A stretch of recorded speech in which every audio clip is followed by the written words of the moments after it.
માતાજી, તમે અહીંયા માતાજીની સેવા પૂજા કરો છો? કેટલા વર્ષો થયા? 40 વર્ષ થયા તમે અહીં સેવા પૂજા કરો? ઝાડવાને હા, આ બધો આપણે આ બગીચો બતાવ્યો, આ બધો બગીચો તમારા હાથે તમે વાવ્યો છે? હા, તળાવ. હા, તળાવ. અહીંયા તળાવ હતું. હા, આ તળાવ પૂરી કે તળાવની પાળે આ ખોડિયારમાં બેઠા હતા એમ ને? એટલે આ કોઈ મૂર્તિ બેસાડવામાં આવેલી છે? ના, સ્વયંભૂ મૂર્તિ છે. માણસનું કહેવાનું થાય છે નાના એવી મૂર્તિ હતા, આવડા મોટા થઈ ગયા. અને આ ખોડિયારમાં માટેલ મોરના છે. માટેલ પેલાનું આ છે? પેલાનું છે. હા, આનું ઝાડ બહુ વરખડીનું મોટું હતું, આખું રોડ સુધી પડ્યું હતું. અમે હરવે કાઈ ના તો આ ઝાડ રોડ સુધી હતું. હા, બાજુમાં રોડ આવેલો છે, એ રોડ સુધી આ ઝાડ હતું. તો હરવે માની રજા લઈને થાય છે અને ઝાડ નીચે જ માં બેઠા છે. આ બે એના મુરિયા બધા ફૂટ્યા છે. હરવે જે થાય એ સેવા કરી છે. પક્ષીને ચેન નાખી અને માછલાને ગોળિયું નાખી. હા, તળાવમાં માછલાને પણ તમે જમાડો છો? હા, કાયમ 2 કિલોની સવારમાં કરવાની. પેલા તો મેં માણા નહીં જમાડતા, હવે હા, અહીંયા જમતા માણસો પણ. અમારી ઉંમર થઈ ગઈ, કોઈ એવું આવે તો હજી જમાડી. અને પૂનમે જમાડવાની હજી ઓલી છે, પણ એ રમાબેન એંડાઈ ગયા. રમાબેન હારે આવે અને એક વખત તમે ચોકડી આંટો મારી આવો એટલે તમારે પૂનમનું કાયમ થઈ જાય. અને એમની તમારે આની લોકવાયકા શું છે? કેવી રીતે માતાજી પ્રગટ થયા? એ તો પેલામાં જ છે, ખોડિયારમાં ગામ જ વહાણું હોય છે તે પેલાના છે. આ પંચની દેવી છે. કાંઈ પણ કાર્ય હોય ત્યારે પંચની દેવીને પેલા કંકોત્રી મૂકવી પડે, એને તેડાવવા પડે ને. આ અહીંયા હતા અને આ તો વર્ષો પહેલા જ્યારે પૂર આવ્યું હોય છે, હમણાં પૂર આવ્યું નહીં, પહેલા ઓલું ઉનાળત આવ્યું ત્યારે આપણા જલમ. હા, મોરબી મચ્છી ઉનાળત આવ્યું તે ઈ ને એના પેલા, એની પેલા ગામનું ધણ હતું. ઢોરા વધારે હોય ને અહીંયા તો. આ તો અહીંથી હાલે કેવી રીતે? તો માતાજી આગળ હાલીને રસ્તો કરી દીધો. એટલે આ પંચની દેવી છે. એટલે આ ગામમાં જવા માટેનો રસ્તો માતાજીએ કરી દીધો. હા, અને એની તે પેલાના માતાજી તો અહીંયા છે જ એની મેળે. કોઈ આગળ ઉપર ગઢવીનો નેહ હોય આ તે.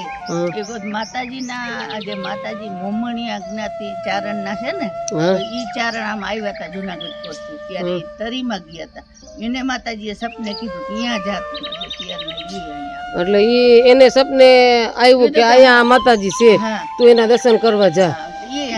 તે દીથી ઈ પણ અહીંયા દર્શન કરવા આવે છે. ગામના માણસો બધાય 12 મહિને એના નિવેદ કરે છે. આપણા જૂના ઢુવા ગામના બધાય આના નિવેદ કરે અને એ ગામના પંચના દેવી કહેવાય. સરસ. અને આના માનતા એવું લઈને પણ માણસો આવતા છે? ઘણા આવે કાયમ આવે. હવે તો રવિવારે કોઈ દીવા કરવાનું, કોઈ અગરબત્તી, કોઈ નારિયેળ ને કોઈ પ્રદક્ષિણા. હવે માનો મહિમા તો આ કોરોના પછી બહુ વધ્યો હનુમાનજીનો માનો. અને આ તમે આ શીખના બેન કહેતા હતા, એનું શું હતું? શીખના બેન આવે છે? શીખના બેન આવ્યા હતા. એને એમ કે મારે કેમ મકાન ને એવું થશે, તો એને માતાજી પાસે માંગ્યું મારે મકાન થઈ જાય ને મારી દીકરીનો સંબંધ થઈ જાય. અમુક વર્ષે એ આવ્યા કે મારી દીકરીને સંબંધ થઈ ગયો ને મારે મકાન થઈ ગયા. ખીર અહીંયા બનાવીને માતાજીને ધરી. પછી હવે એ કાયમ આવે છે અમુક ટાઈમે રાજકોટ. એટલે પણ એને તો ધાર્યું નતું, એનું પણ કામ અહીં થઈ જાય છે. માતાજી ઉપર શ્રદ્ધા હોય તો જ્ઞાતિ કે કાંઈ એવું જોતા નથી. દવાખાને લઈ ગયા ખબર બધાય ને હોય કે હવે કદાચ લાવશે. ત્યારે હું અહીંયા 5 દી ઉતરી નહીં પણ અહીંયા આવું. હા, વર્ષોથી તમે અહીંયા જ રહ્યો છો? હા, અહીંયા જ રહ્યો છો તમે. અમે વિચારીને થઈ ગયું હોય માતાજીની દયાથી થવા માંડે કામ. અને આ બધું તમે એક પછી એક ધીરે ધીરે બધું કામ વર્ષોથી તો હું પણ જોઉં છું કે આ બધું કામ તમે કરો છો. અહીં બાળકોને રમવા માટેના હિંચકા, છૂટી જગ્યા, એ પણ બધું સરસ છે. લોકેશન ખૂબ જ સરસ અહીં આવેલું છે. અને માતાજીના પરચાની તો આપણે વાત જ શું કરીએ. અહીં જે પણ આવે એના ધૈર્ય કામ થઈ જાય છે. અને અહીંયા બીજા કોક આવે એને તમે આશરો આપો છો ને?